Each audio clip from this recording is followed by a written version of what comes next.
Buenos días, familia. Gracias a Dios porque Él nos permite vivir un día más para su gloria, por su misericordia. Gracias al Señor porque podemos estar hoy aquí reunidos, adorando al Señor, exaltando su nombre. Vamos a ir a Hechos, capítulo 11. Por favor, acompáñame a tu Biblia. Abre tu Biblia en Hechos, capítulo 11. Hechos, capítulo 11. Si nos acompañas por primera o segunda vez, si no quisiste levantar la mano por pena, aún así te damos la bienvenida. Gracias a Dios porque pudiste estar hoy aquí.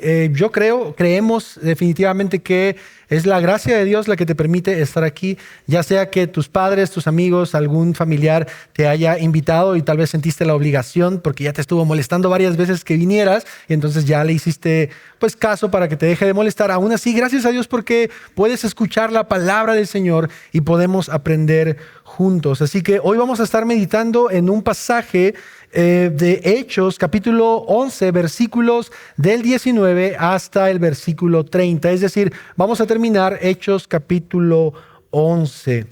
Pero antes de meditar en el pasaje, quiero invitarte a que podamos orar. Siempre lo digo y quiero recordártelo. La oración es el reconocimiento de nuestra dependencia de Dios. Es decir, cuando nosotros oramos, nosotros estamos diciendo, Señor, no podemos comprender tu palabra bajo nuestro conocimiento. No podemos. Necesitamos el Espíritu Santo. Necesitamos la ayuda de tu Espíritu para poder meditar en tu ley, pero no solamente para poder leerla, sino para entenderla. Por esa razón, quiero invitarte a que oremos y después de ahí leeremos el pasaje. Vamos a orar. Señor, gracias en esta mañana por tus misericordias, por darnos este día, Señor. Gracias por la vida de cada uno de mis hermanos, por el esfuerzo, Señor, por el tiempo, Señor, en el que ellos pueden meditar en tu palabra, Señor, por la preparación de sus corazones, incluso un día antes para venir y exaltar tu nombre, Señor. Gracias por tu iglesia. Gracias porque enviaste a tu Hijo Cristo Jesús a morir en la cruz del Calvario. Y gracias a esa muerte, a esa resurrección, nosotros ahora podemos meditar en tu palabra porque el Espíritu Santo mora en cada uno de nosotros. Señor, y ahora nosotros rogamos que tu Espíritu Santo hable a nuestras vidas por medio de tu palabra, Señor. Te lo pedimos en este precioso nombre. Amén. Hechos capítulo 11, versículos del 19 al 30. Dice la palabra de Dios. Ahora bien, los que habían sido esparcidos a causa de la persecución que sobrevino después de la muerte de Esteban, llegaron hasta Fenicia, Chipre y Antioquía, no hablando la palabra a nadie, sino solo a los judíos. Pero había algunos de ellos, hombres de Chipre y de Cirene, los cuales al llegar a Antioquía hablaban también a los griegos, predicando el evangelio del Señor Jesús. La mano del Señor estaba con ellos y gran número que creyó se convirtió al Señor. Versículo 22. La noticia de esto llegó a oídos de la iglesia de Jerusalén y enviaron a Bernabé a Antioquía, el cual, cuando vino y vio la gracia de Dios, se regocijó y animaba a todos para que con corazón firme permanecieran fieles al Señor. Porque era un hombre bueno y lleno del Espíritu Santo y de fe, y una gran multitud fue agregada al Señor. Bernabé salió rumbo a Tarso para buscar a Saulo, y cuando lo encontró, lo trajo a Antioquía, y se reunieron con la iglesia por todo un año, y enseñaban a las multitudes y a los discípulos, y a los discípulos se les llamó cristianos por primera vez en Antioquía.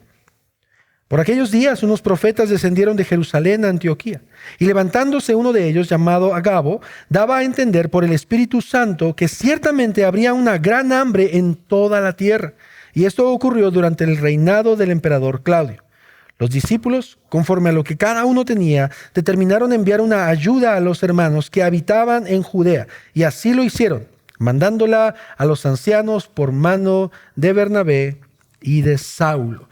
Familia, este será el texto en el que estaremos meditando de manera breve en esta mañana, y yo he titulado este sermón de la siguiente manera: una iglesia transformada por el Evangelio. Ese va a ser el título de esta mañana para nuestro sermón. Una iglesia transformada por el Evangelio. Y de una vez quiero comentarte que el propósito de este pasaje, de este sermón, es que tanto tú como yo podamos asombrarnos al ver cómo Dios usa distintos medios para atraer a sus elegidos a Él. Pero también me gustaría que tú y yo podamos ver cómo es que la Biblia nos muestra el cambio que el Evangelio trae en la vida de las personas. Y en esta ocasión yo voy a dividir nuestro pasaje en 3 ideas. Voy a simplemente dividir este pasaje en 3 puntos principales y van a aparecer o ya están en pantalla, y estos van a ser los puntos que quiero compartir contigo. El primero, que lo vamos a encontrar del versículo 19 al 21, le he titulado El nacimiento de la iglesia gentil. Versículos 22 al 25, la madurez de la iglesia gentil. Y versículos 27 al 30, el fruto de la iglesia gentil. Estos van a ser los 3 puntos, las 3 ideas que vamos a estar usando en esta mañana para poder meditar en el pasaje. Quiero recordarte que estas no son las únicas maneras en las que puedes meditar un texto. También te recuerdo que al ser una historia narrada o una historia narrativa, podemos también dividirlo por escenas, pero al final decidí hacerlo de este modo para simplificar un poco las ideas. Así que estos van a ser los puntos, y también quiero compartir desde el principio cuál va a ser el argumento o la idea principal que prácticamente resume todo lo que quiero hablarte en esta mañana. Y la idea principal es la siguiente: el Evangelio cambia los corazones y pensamientos de las personas. Por tanto, nuestro llamado es parecernos a Cristo cada vez más. Lo voy a repetir una vez más para que lo puedas, si no memorizar, lo puedas escuchar. El Evangelio cambia los corazones y pensamientos de las personas. Por tanto, nuestro llamado es parecernos a Cristo cada vez más. Quiero hacerte una pregunta, o varias. Si tú miras hacia atrás, 1, 2 o un poco más de años, me gustaría preguntarte, ¿has visto un cambio significativo en tu vida como creyente?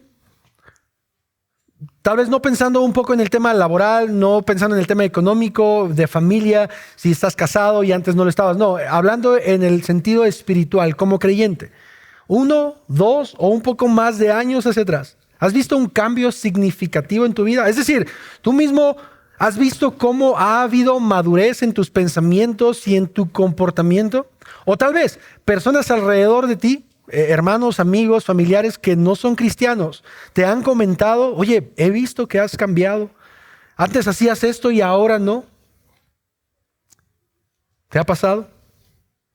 O tal vez, solo tal vez, tú mismo has visto que tu vida, lejos de cambiar para bien, conforme pasan los años, va empeorando cada vez más. No lo sé. Tal vez ese pecado con el que luchabas hace años sigue muy presente en tu vida, y tal vez incluso has perdido esta sensibilidad en algunas cosas que antes tenías la firme convicción de que estaban mal. Pero por una u otra circunstancia, en este momento de tu vida no lo estás viendo así.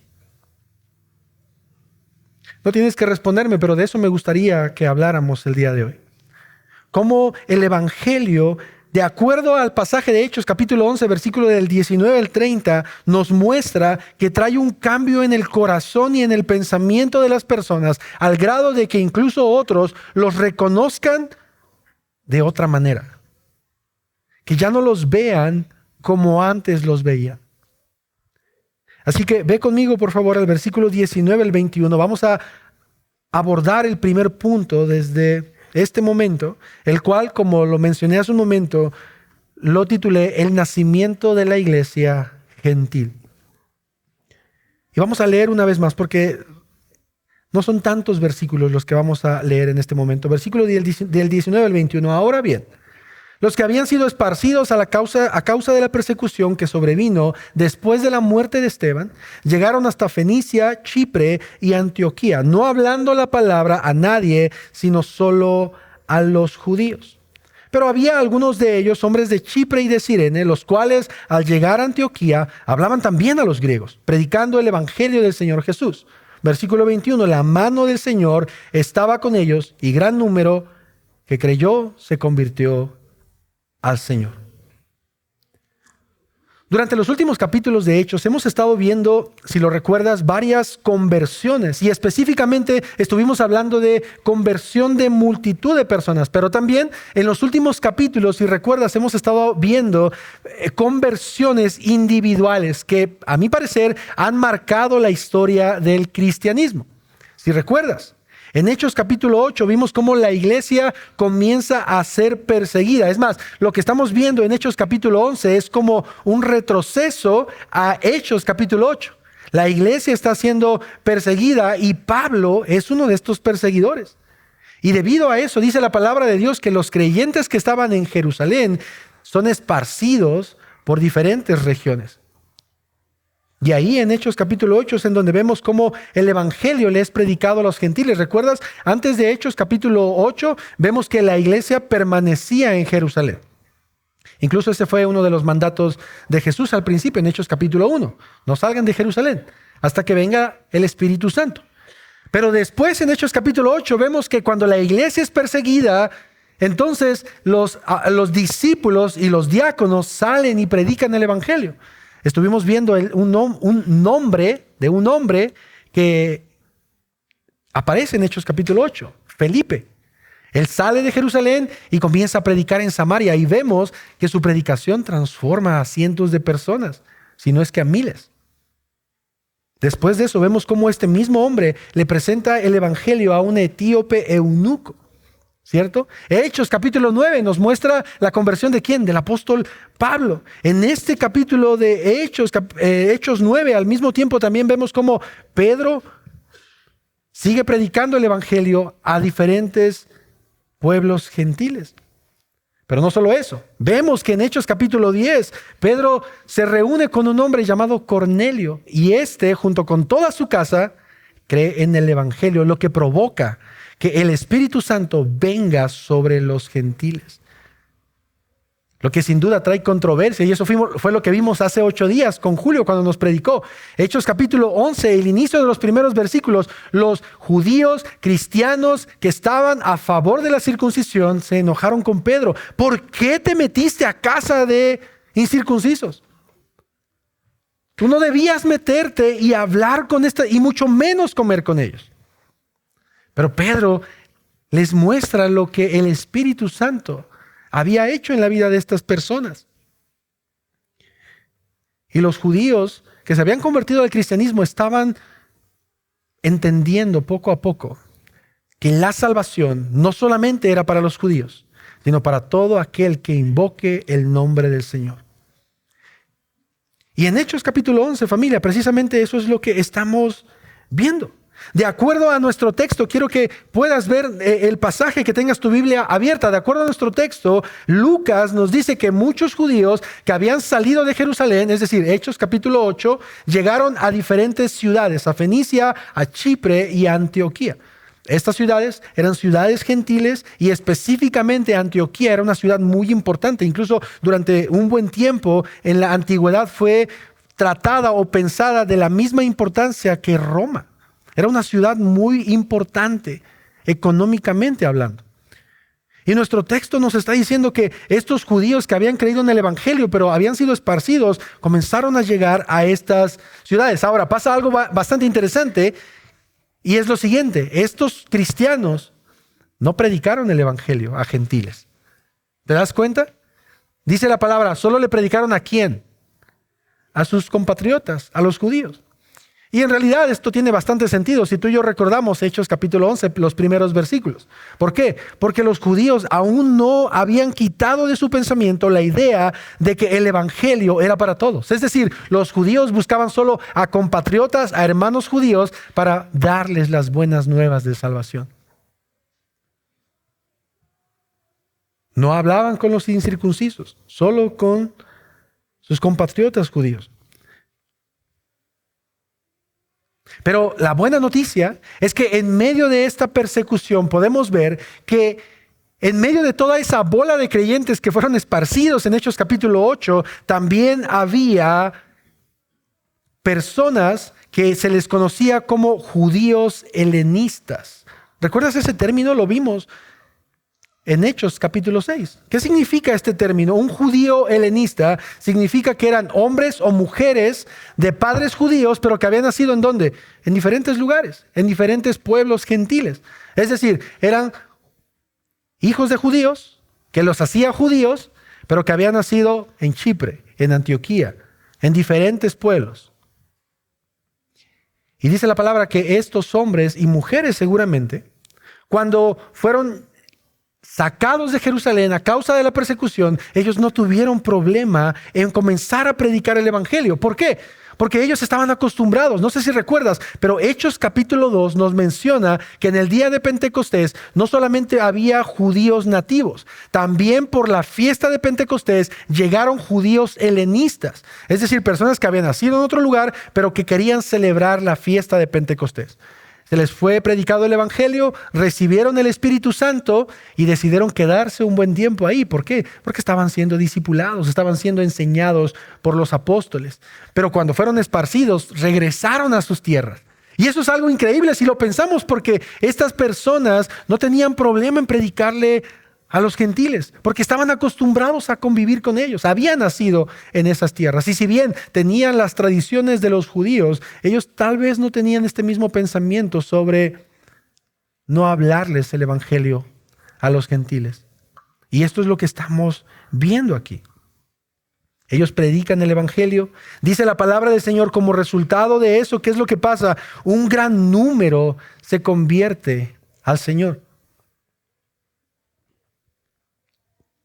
Ahora, no sé tú, pero a mí me asombra cómo Hechos, desde el capítulo 2 hasta ahorita lo que llevamos, nos dice, y muchas personas se convirtieron al Señor, y miles de personas y cientos de personas. Eso es algo asombroso, familia, porque a nosotros como iglesia y como creyentes, no sé tú, pero a veces cuesta trabajo convertir a una persona. ¿No te pasa? A veces pasan meses o hasta años cuando le estás predicando el evangelio a una persona y parece que es testaruda, que es necia y no se convierte, y le predicas y haces y tienes un buen testimonio y no, parece que no tiene un corazón de piedra. Bueno, sí tiene un corazón de piedra. Y me asombra lo increíble de Hechos, porque Hechos dice, y se convirtieron miles de personas, cientos de personas, muchas personas. Obviamente entendemos que el inicio de la iglesia nos está mostrando precisamente cómo el Espíritu Santo, para dar testimonio, traía conversión a cientos o a miles de personas. Pero no deja de ser algo asombroso. Y me parece algo asombroso también lo siguiente, que Lucas escribe o describe al mismo tiempo cómo mientras que estos judíos helenistas predicaban el evangelio, dice, la mano del Señor estaba con ellos. ¿Te das cuenta? Ve conmigo y léelo, por favor. Mira el versículo 21. La mano del Señor estaba con ellos y gran número que creyó se convirtió al Señor. Es decir, lo que Lucas nos está tratando de demostrar es que estos judíos no estaban predicando en sus propias fuerzas. Estos judíos no estaban predicando bajo su conocimiento o lo que ellos habían aprendido. Estaban usando su conocimiento, pero al final dice Lucas que la mano del Señor estaba con ellos. Es decir, Dios no los había abandonado.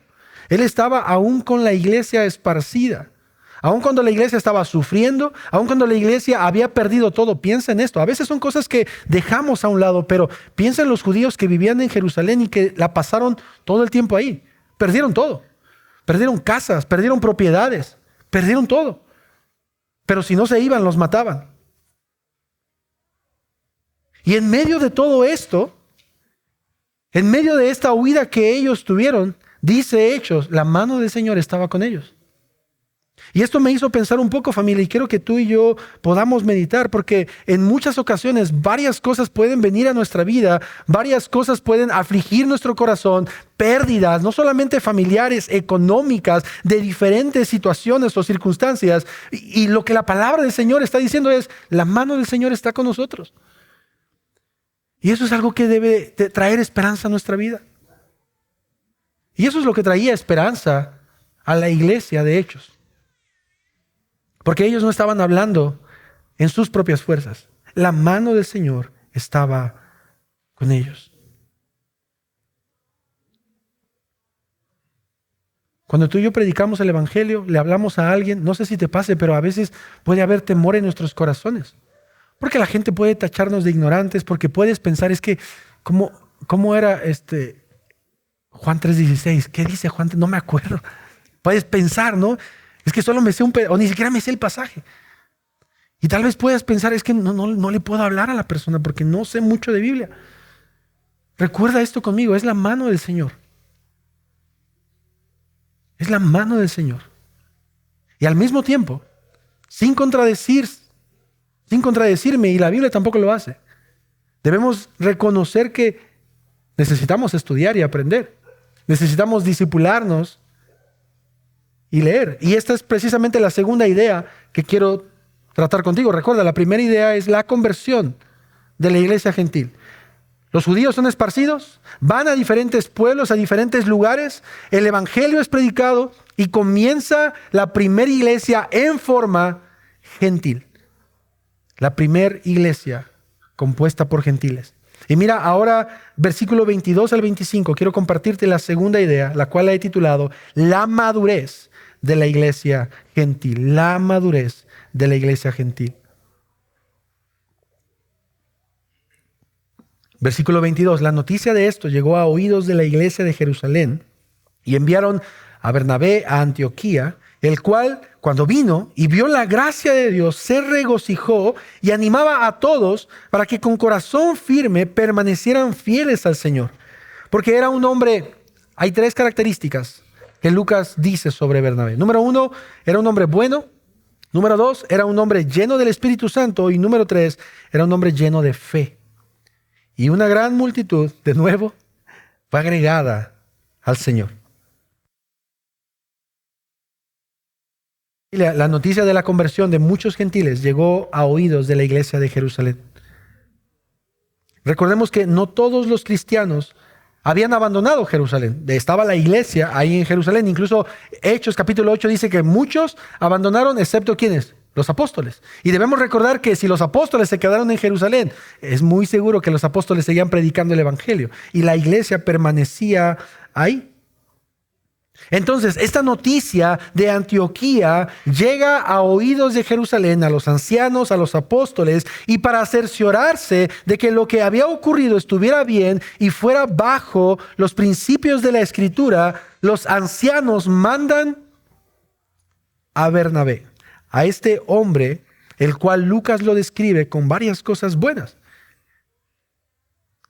Es decir, la iglesia escucha las noticias. Hay un pueblo, un grupo de personas grande, muchas personas que en Antioquía, un pueblo gentil, se han convertido al Señor. Y ellos no dijeron, bueno, gloria a Dios, ya vamos a dejar. No, ellos mandaron a un hombre a cerciorarse, a ver, a escuchar que lo que se predicaba fuera de acuerdo al evangelio, que las vidas de estas personas fueran conforme al evangelio, y mandan a este hombre. Ahorita lo vamos a ver, pero yo creo que estos hombres fueron muy sabios y guiados por el Espíritu Santo al enviar a Bernabé. ¿Por qué? Quiero que vayas a Hechos capítulo 4, versículo 36 al 37. Vamos a recordar, porque ya vimos quién es este hombre, pero vamos a recordar de manera breve quién es este hombre. Versículo 36, Hechos 4, 36. Y José, un levita natural de Chipre, ¿te das cuenta? Número 1, Bernabé también, ¿cómo se llamaba? José. ¿José de qué tribu era? De Leví. Es decir, José era judío de la tribu de Leví, pero al mismo tiempo, ¿de dónde era? De Chipre. Entonces, Bernabé era un judío, ¿qué? Helenista. Era un judío de padres judíos que había nacido en Chipre. ¿Quién mejor para predicarle a los gentiles que un judío que conocía el contexto de los gentiles? ¿Quién mejor que un judío que había vivido toda su vida junto a los gentiles, que sabía cómo pensaban, cómo andaban, cómo se comportaban para predicar el evangelio? Continuemos leyendo, a quien también los apóstoles llamaban Bernabé, que traducido significa ¿qué? Hijo de consolación. Mira qué hermoso lo que Hechos nos está presentando, familia, porque Hechos nos está diciendo que la iglesia de Jerusalén, al ver que un grupo de gentiles se había convertido, envían a Bernabé para cerciorarse. Pero al mismo tiempo vamos a ver que Bernabé no solo se cerciora, hay más cosas que Bernabé hace que le dan honor a su título, como hijo de consolación. Último versículo: poseía un campo y lo vendió, trajo el dinero y lo depositó a los pies de los apóstoles. Es decir, Lucas en Hechos capítulo 11 nos da 3 características de Bernabé. Pero Lucas en Hechos capítulo 4 nos da más características sobre este hombre. Y una de estas características es que Bernabé era un hombre generoso. Él vende su terreno y lo da para la iglesia, para los necesitados. Por eso es que te decía, la iglesia tomó una decisión muy sabia, guiada por el Espíritu Santo, al enviar a este hombre. Porque era un hombre generoso, lleno del Espíritu Santo, era un hombre bueno, lleno de fe, era un hombre judío, helenista, que conocía el contexto a donde iba. Imagínate que la iglesia hubiera enviado a un judío, como lo dice Pablo, de pura cepa. Imagínate. Imagínate que la iglesia hubiera enviado a un judío, pero un judío. Incluso la palabra dice que hubo fariseos que se convirtieron, ¿recuerdas? Imagínate que hubieran enviado a un fariseo. Tenía mucho conocimiento. Pero imagínatelo llegar a la iglesia de los gentiles. Hubiera hecho lo mismo que sus compatriotas en los primeros versículos. No hubiera predicado el evangelio. Pero envían a Bernabé. ¿Quién mejor que este hombre? Un hombre bueno, un hombre lleno del Espíritu Santo y lleno de fe también. Y aquí hay algo que me llama la atención también y lo quiero decir de manera breve. Fíjate cómo es increíble cómo la iglesia no manda a cualquier persona. Es decir, no manda a una persona recién convertida. No manda a un amigo del amigo. No, manda a una persona de un buen testimonio, manda a un hombre de un buen testimonio, no solo para los creyentes, sino aún para los gentiles que no habían escuchado el evangelio. Y no sé tú, pero cuando yo estaba meditando en este pasaje, me hizo pensar mucho en mi propia vida y cómo este hombre, Bernabé, es un recordatorio de lo que tú y yo deberíamos ser como creyentes. Porque estos atributos que Bernabé tiene no solamente son exclusivos de él. Es decir, no es que solo Bernabé los tiene y nadie más los puede tener, ¿no? El ser personas buenas. Tal vez alguien me puede decir, Eli, pero la Biblia dice que nadie es bueno porque todos se han desviado. Salmos 14, Romanos 3. Sí, yo sé. Pero al mismo tiempo hay una verdad en que uno de los frutos del Espíritu Santo es que benignidad. Ser personas buenas, ser personas amables, tratar bien a los demás. Pero no solo eso. También vemos que este hombre tenía estas características, lleno del Espíritu Santo. Y eso es algo que si tú eres creyente, deberíamos anhelar. Y al mismo tiempo, un hombre lleno de fe. Mira el corazón de Bernabé al llegar a esta ciudad gentil y ver la conversión de los de Antioquía. Porque a diferencia de los judíos, del versículo 1 al versículo 3, en donde ellos no quisieron hablarle a los gentiles por su contexto, por sus ideas, Bernabé no reprochó, ni tuvo celo.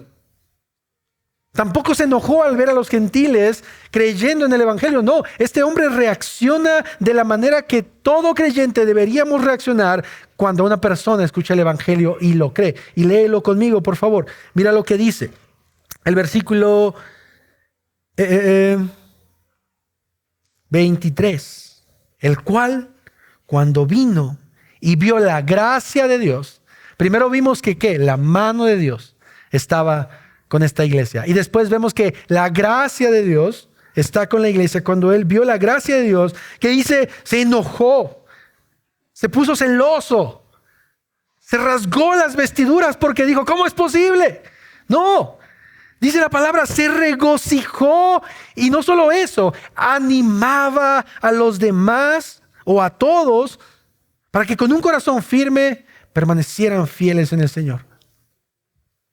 Cuando Bernabé ve la gracia de Dios, es decir, cuando él ve lo que está sucediendo y él se da cuenta que todo esto es obra de Dios y que el Señor está en medio de este pueblo gentil, se alegra porque él puede ver el milagro de la salvación a los gentiles. No solo con Cornelio y con su familia, ahora con cientos y pensaría yo con miles de personas a través de la fe en Jesucristo. Y mira qué increíble lo que nos había dicho Hechos capítulo 4. Porque este hombre que se llamaba José o que se llama José, su nombre fue cambiado a Bernabé, hijo de consolación, hombre que consuela, hombre que exhorta, hombre que anima. Estas son algunas de las definiciones que podemos encontrar de este nombre. Y fíjate lo que él está haciendo precisamente. Número 1, este hombre llegó a Jerusalén para animar. ¿Te diste cuenta de eso, cierto? Se regocijó y animaba. No sé si recuerdes, pero en el momento de nuestra conversión o de tu conversión, dependiendo de las circunstancias, porque sé que algunos llevan toda su vida en la iglesia y a veces es difícil distinguir el momento real de tu conversión, pero tal vez para los que tuvimos como un momento específico, exacto de nuestras vidas, ¿te acuerdas de ese momento? No sabías muchas cosas, no sabías qué tenías que hacer y qué no tenías que hacer. Incluso pueden haber circunstancias o personas que incluso llegaban a tu vida a desanimarte. Y me parece increíble que tú y yo podamos pensar que por esa razón tú y yo necesitamos hermanos en la fe que estén junto a nosotros y que al mismo tiempo nos animen. Yo esto se lo platicaba hace creo que unas semanas a una persona, no me acuerdo a quién, a mí se me olvidan mucho las cosas, pero platicaba con alguien y yo le decía que en el momento de mi conversión, yo recuerdo que cuando fui a un campamento, tenía 16 años, recuerdo la fecha, recuerdo todo, tenía amigos en la preparatoria que eran cristianos.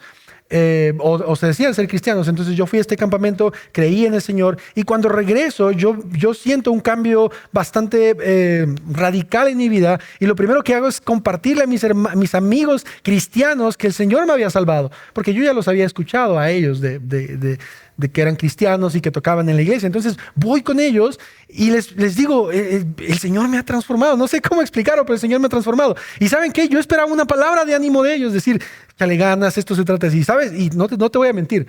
Lo que dos de ellos hicieron es, ¿en verdad eres cristiano? Me empezaron a sapear. No es mentira, no te estoy bromeando. Si eres cristiano, tienes que aguantar. Porque los cristianos aguantan. Yo en ese momento, aparte me llevaba con ellos, me llevaba muy pesado con ellos. La verdad es que yo tampoco era como muy tranquilo. Me llevaba con ellos, pero ellos me empezaron a sapear. Si eres cristiano, te tienes que aguantar. Y esta fue mi experiencia, pero tal vez tú has tenido otras experiencias. Tal vez con tus padres, cristiano tú, cristiana tú, pero mírate cómo eres. Pero lo que estamos viendo aquí en Hechos capítulo 11 es que Bernabé no llega a la iglesia y les dice, hey, tú no debes de usar así el velo. Oye, ¿sabes qué? Esa túnica está muy arriba. No, él anima. Él anima. Y no quiero poner palabras en la boca de Bernabé, pero quiero creer que cuando él veía a hermanos que estaban cometiendo errores o que estaban haciendo las cosas tal vez como no eran, hermano, mira, esto es así. Mi hermano, mira, la palabra del Señor dice que esto es así. Pero ánimo, este es el comienzo. Tú estás apenas creciendo, eres un bebé espiritual. Tú puedes, el Señor está contigo, la gracia del Señor está contigo. No sé si estés de acuerdo, pero yo creo que todos necesitamos a personas así. En nuestras vidas, aún hoy en día, no importa qué tiempo tengas en el cristianismo. Aún si me dices, tengo 20, 30, 40 años, necesitas a personas a tu lado que te animen, que te exhorten, que te lleven a la verdad del Evangelio en amor. Pero te digo otra cosa, tú necesitas ser esa persona también. Porque si llevas 1, 2, 5 o más años en el cristianismo, no puedes quedarte en el mismo lugar en el que estás. Forzosamente el Evangelio te lleva a ser una persona que anime, a ser un Bernabé en un sentido, a ser un hijo de consolación, un hijo que anime, que exhorte, que apoye a los demás. Yo siempre le comparto esto a cualquiera que quiere hablarle del Evangelio a alguien, pero me dice es que no sé qué decir, porque no sé mucho. Y siempre le digo, ¿sabes qué? Lo poco que tú sepas es mucho más que lo que esta persona sabe, porque ella no sabe tal vez nada del Evangelio.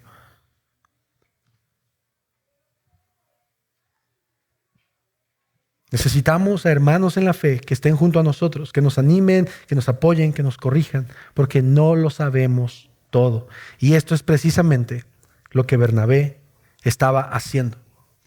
Se me vino a la mente mucho una palabra del apóstol Pablo a la iglesia de Éfeso en Efesios capítulo 4, versículo 14, y considero que esto que vamos a leer es precisamente lo que Bernabé quería al animar y al fortalecer a los hermanos. Entonces, dice Pablo, ya no seremos niños, sacudidos por las olas y llevados de aquí para allá por todo viento de doctrina. Yo estoy seguro que una persona que es nueva en el evangelio es fácil que su fe pueda ser movida porque no sabe muchas cosas. Y si alguien llega con una mentira, pero seguro en esa mentira, lo puede convencer. Pero Pablo está diciendo, mis hermanos, no debemos ser niños, no debemos ser sacudidos de aquí para allá por todo viento de doctrina, por la astucia de hombres, por las artimañas engañosas del error. Más bien, dice Pablo, al hablar la verdad en amor, creceremos en todos los aspectos, en aquel que es la cabeza, es decir, Cristo. Y esto es lo que Bernabé quería para ellos. Esto es lo que este hijo de consolación quería para ellos. Que ellos pudieran permanecer firmes y por eso los animó. Ahora, ¿cómo es que los creyentes nuevos en la fe iban a permanecer firmes? ¿Cómo iban a conseguir eso? Y considero que esta es la segunda razón por la que Bernabé fue a Antioquía. Número 1, para animar. Pero número 2, para discipular. Recuerda esto. Seguimos en la segunda idea de nuestro pasaje. La madurez de la iglesia gentil. La madurez de la iglesia gentil. Esta iglesia necesitaba crecer, necesitaba dejar de ser niños espirituales, necesitaban conocer aún más el evangelio. Y Bernabé, y por así decirlo, la iglesia madre, Jerusalén, sabían esto. Y por esa razón envían a este hombre, para ayudar a la iglesia. Un hombre bueno, un hombre lleno de fe, un hombre lleno del Espíritu Santo, no solo para animar, sino también para enseñar. Mira conmigo el versículo 25. Bernabé salió rumbo a Tarso. Ese nombre de esa ciudad seguro te suena, ¿cierto? Salió rumbo a Tarso, ¿para qué? Para buscar a Saulo. ¿Quién es Saulo? Pablo, el mismo que en Hechos capítulo 9 se había convertido y que antes perseguía a la iglesia, pero que era ¿qué? Un maestro de la ley. Entonces, Bernabé sale a Tarso para buscar a Saulo y cuando lo encontró, lo trajo a Antioquía y se reunieron con la iglesia por todo un año y enseñaban a las multitudes. Vamos a partir o a dejar el pasaje hasta ahí. Este hombre que tiempo atrás era perseguidor de la iglesia, una vez que se convierte, él regresa a su ciudad, a Tarso, pero es increíble el que tú y yo pensemos como Bernabé. Incluso otra de las características que podemos pensar, no está en la palabra, pero que podríamos pensar es que no solamente era un hombre bueno, era un hombre inteligente. Porque este hombre dijo, bueno, voy a ir a Antioquía, pero necesito ayuda. Este hombre pide ayuda. Va primero a Tarso a buscar a Pablo porque él conocía las credenciales del apóstol Pablo. Y él sabía que cuando se trataba de ley y de enseñanza, ¿quién mejor que un maestro de la ley? ¿Quién mejor para enseñar que este hombre que estaba preparado, capacitado? Me encanta cómo Bernabé no se hace el valiente o no se hace el que yo puedo con todo. Él no dice, no, yo puedo con estos cientos o miles. Bueno, la palabra dice muchos creyeron, ¿no? No, yo puedo con todos. No, él busca a un amigo, a un compañero, para que entre los dos puedan enseñar a la iglesia. Y mira lo que podemos encontrar aquí también, y esto es como, veo como la segunda idea que Bernabé tiene. No solamente pide ayuda, al mismo tiempo él también es paciente. Date cuenta conmigo cómo estos hombres no dieron un curso intensivo a la iglesia de 2 semanas. Los cursos no son malos. No son malos. Pero lo que quiero que tú y yo podamos ver que estos hombres toman el tiempo necesario para que la iglesia madure. Dice la palabra, ellos toman un año. Ellos se reúnen con la iglesia por todo un año. Es decir, la madurez de la iglesia toma algo de tiempo. Y piensa en esto, no sé, la palabra no nos lo dice, pero yo quiero pensar que a diferencia de nosotros, doxa, que lamentablemente a veces no tenemos el tiempo o no nos hacemos el tiempo, no nos reunimos una vez a la semana, un domingo, un jueves para los que vienen al grupo comunitario. Esta es pedrada directa. 2 veces a la semana. Pero yo creo que para la iglesia de Antioquía, el que ellos se reunían con los apóstoles no era una vez a la semana. Quiero pensar que ellos constantemente tenían esta hambre por aprender y no sé, si no diario, pero constantemente ellos estaban reuniendo y esto les tomó 1 año. Vuelvo a repetir lo que dije hace un momento, la madurez de la iglesia toma tiempo. La madurez de las personas no sucede de la noche a la mañana. ¿Recuerdas la primera pregunta que te hice al inicio? Si tú miras hacia atrás, 1, 2 o más años, ¿has visto un cambio significativo en tu vida? ¿Tú mismo has visto madurez en tu pensamiento, en tu comportamiento? Las personas alrededor de ti se han acercado y te han dicho, yo te conozco desde hace años y he visto cómo el Señor te ha ido transformando. No sé tú, pero a mí me ha pasado que en muchas ocasiones soy muy impaciente. Y quiero ver grandes cambios en muy poco tiempo, ya sea en mi persona o en ustedes. No se los digo, pero lo pienso. Y esto en realidad no es algo extraño, familia. Todos nosotros quisiéramos ver grandes cambios de la noche a la mañana. Estoy seguro que te ha pasado. Tal vez vas al gimnasio, entrenas 1 hora, después de muchos años de comer comida chatarra y de no cuidar tu alimentación, pero entrenas 1 hora y ¿qué es lo primero que hacemos cuando terminamos esa hora de entrenamiento?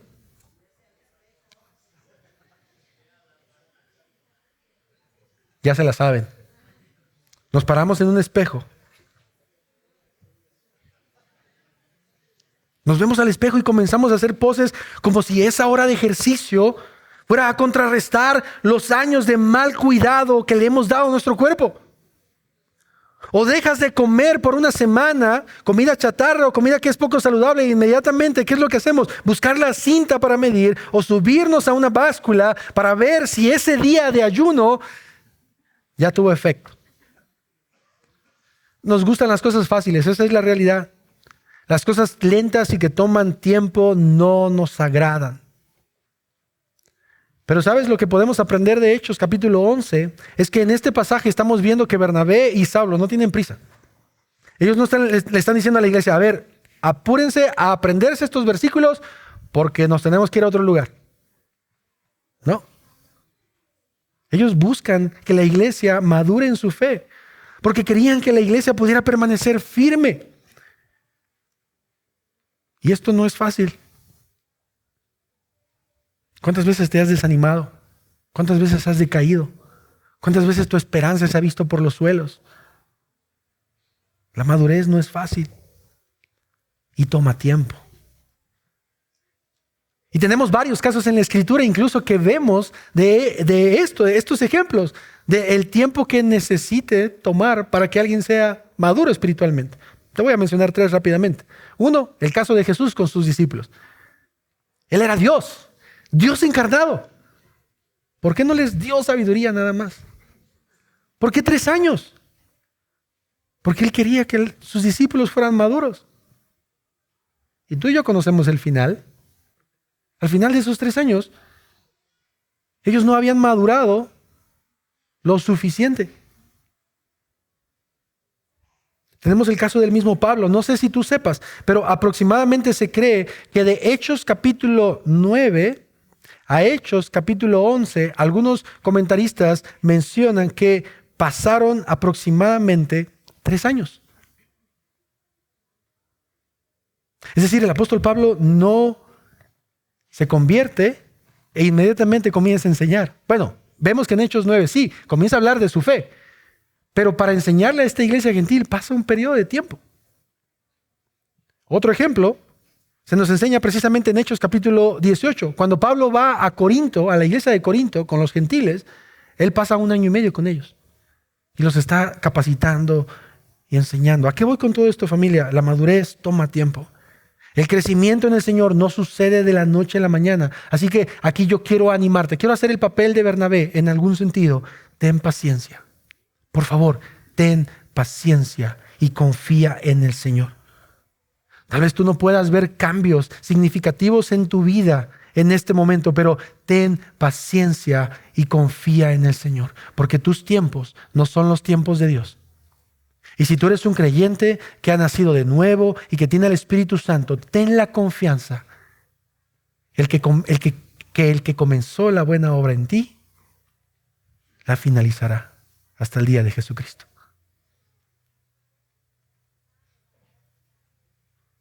¿Con qué objetivo?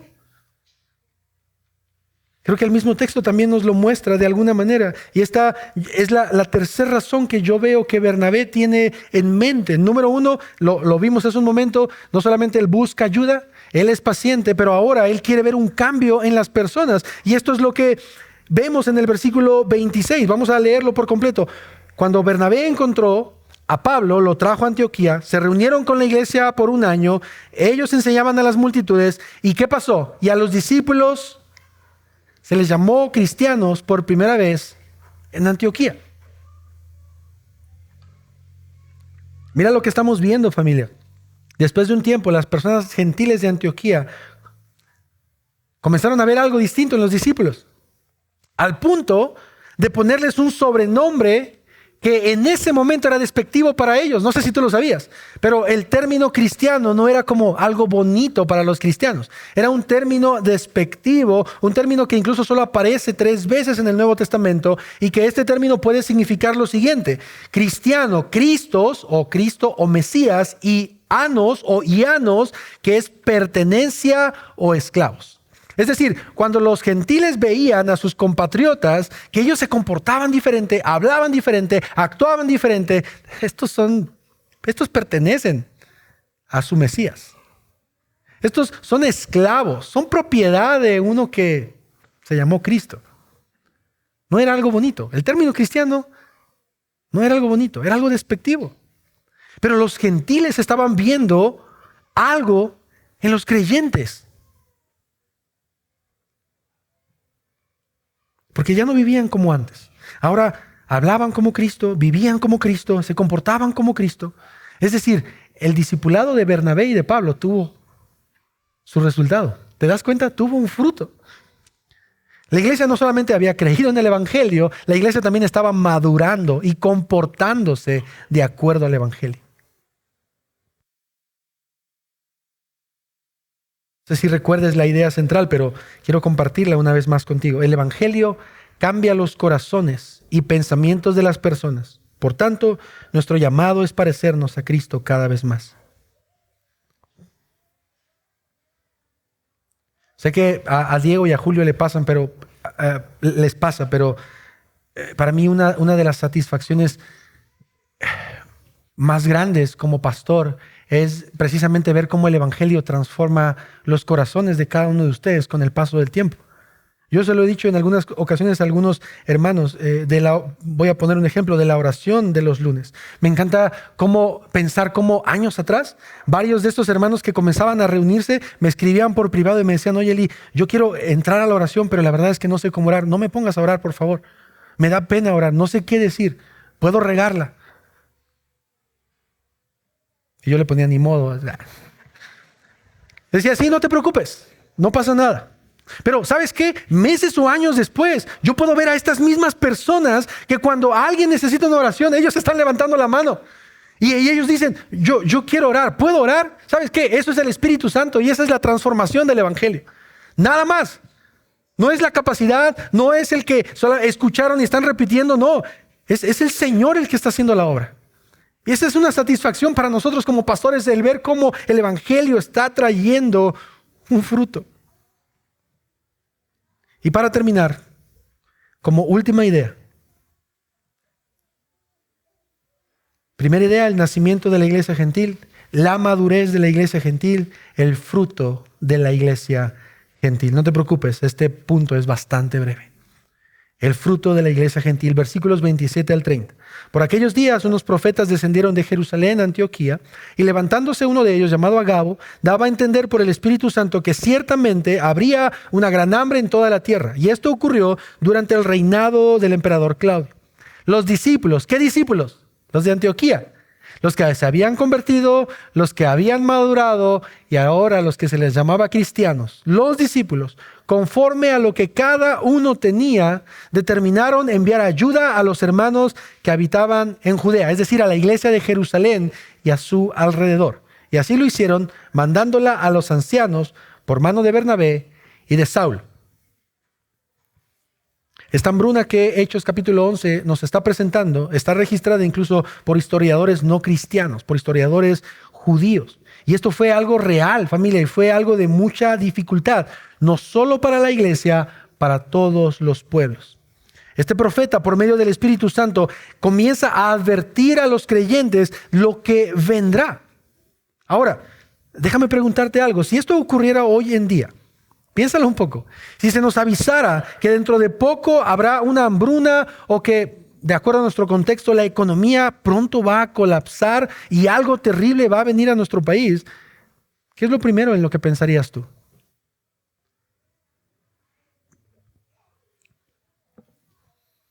Hay un dicho que dice, primero mis dientes y después mis parientes. Porque yo creo que una de las cosas que nuestro corazón pecaminoso inmediatamente haría es pensar en nosotros mismos, pensar en nuestra familia, en ahorrar lo más que podamos, en preocuparnos por nosotros, por nuestras personas cercanas, que Dios bendiga a los demás. Pero ahorita es tiempo para preocuparme por mí. O no lo sé, tal vez eres bastante espiritual como los hermanos de Antioquía y gloria a Dios por eso. Y tal vez en el momento de la hambruna estés diciendo, hay hermanos que también van a sufrir por esto y tengo que hacer algo. Porque recuerda esto, la hambruna impactó a toda la tierra, incluida Antioquía también, no solamente a Jerusalén y Judea. Y lo que estos hombres están haciendo es que, a pesar de saber que la hambruna les va a pegar a ellos o que les ha pegado, ¿qué es lo que dice Hechos? Que ellos se desprenden. Esto, familia, de verdad es increíble. No sé si lo pienses conmigo, pero mira cómo el evangelio está transformando los corazones de estas personas gentiles. Y si pensamos que los de Antioquía mandaron alimento, comida a los judíos que al principio no querían predicarles el evangelio, ellos pudieron haber dicho, no, ellos no nos quisieron hablar del evangelio, pero no fue eso, no fue así. Ellos se desprenden. Los creyentes de Antioquía bien pudieron guardar para ellos, pero no, ellos deciden ser generosos en medio de la escasez, deciden dar de lo poco que tenían para darle a sus hermanos judíos que pensaban diferente a ellos, que tenían un contexto cultural diferente. No sé si en medio de este discipulado que Pablo y Bernabé les dieron a la Antioquía, les recordaron las palabras de Jesús que él había dicho en los evangelios y que encontramos en Hechos capítulo 20, 35. En todo esto, dice Pablo, les mostré que así, trabajando, deben ayudar a los débiles y recordar las palabras del Señor Jesús, que dijo, más bienaventurado es dar que recibir. Los de Antioquía, familia, no solo habían creído en el evangelio, no solamente habían madurado en el evangelio, ahora estaban dando frutos del evangelio. Ellos decidieron desprenderse y ser generosos con sus hermanos, enviando conforme a sus posibilidades. Alimento, dinero, no lo sabemos, pero lo dan por medio de Pablo y de Bernabé. Y aquí, familia, es en donde podemos ver no solo el inicio de la iglesia gentil, que no sé si lo sabías, pero tiempo después sería quien enviaría precisamente a Pablo y a Bernabé a sus viajes misioneros. Pablo, en sus 3 viajes misioneros, sale de la iglesia de Antioquía. Él es enviado por la iglesia. Mira hasta qué punto. ¿Por qué no es enviado por la iglesia de Jerusalén? Porque la iglesia de Antioquía había madurado lo suficiente como para ahora enviar a misioneros. La mano del Señor estaba con ellos. Y lo demostró dando frutos de arrepentimiento y de renovación en sus mentes. Familia, el cambio que trae el Evangelio de Cristo debe ser evidente en nuestras vidas. Y si tú eres un creyente posiblemente no estás en el punto de tu vida en el que quisieras estar. Es decir, quiero que reflexiones conmigo un poco, porque tal vez estés en este punto en donde tú estás luchando con tus pecados, te ves luchando contra tu naturaleza, tus deseos carnales, tu vida no está siendo fácil, estás sufriendo, estás pasando por tribulación, pero ahí estás, luchando, siendo animado a través de la palabra. Y quiero decirte en esta tarde, no te dejes vencer, continúa. La palabra nos dice en Marcos capítulo 8 que cuando Jesús es interrogado por sus discípulos sobre quién, o mejor dicho, cuando Jesús les está diciendo a sus discípulos quién es Él, inmediatamente después de eso, Él les dice, si ustedes quieren ser mis discípulos, tienen que hacer 3 cosas. Tienes que negarte a ti mismo, tienes que tomar tu cruz y tienes que seguirme. Es decir, el Evangelio debe traer cambios a nuestras vidas. Y a veces esos cambios pueden ser lentos, pero seguros. Pero al mismo tiempo, déjame decirte algo, familia, amigos que nos acompañan. Si tú no estás luchando y el pecado es una práctica constante en tu vida, no hay cambios evidentes en ti, nadie nota un cambio, ni tus amigos, ni tu familia, ni tú mismo, entonces es muy probable que no has nacido de nuevo. Y tienes que confrontar esa realidad en tu vida, o que esa verdad tiene que confrontar tu corazón. Y si llevas tal vez muchos años y no has cambiado y aún has empeorado y tu corazón se ha endurecido al Evangelio, es probable que no seas creyente. Pero ¿sabes qué? La buena noticia es que aún hay esperanza en ti.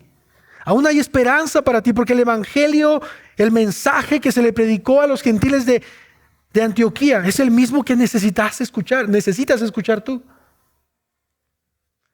Que no hay salvación en nadie más que no sea en el Hijo de Dios, en el único que puede librarte de tu pecado, y esto solo a través de la muerte en la cruz. ¿Qué necesitas para ser salvo? Creer que Cristo murió por tus pecados, pero que resucitó para tu justificación. Así que déjame concluir con esto, por favor.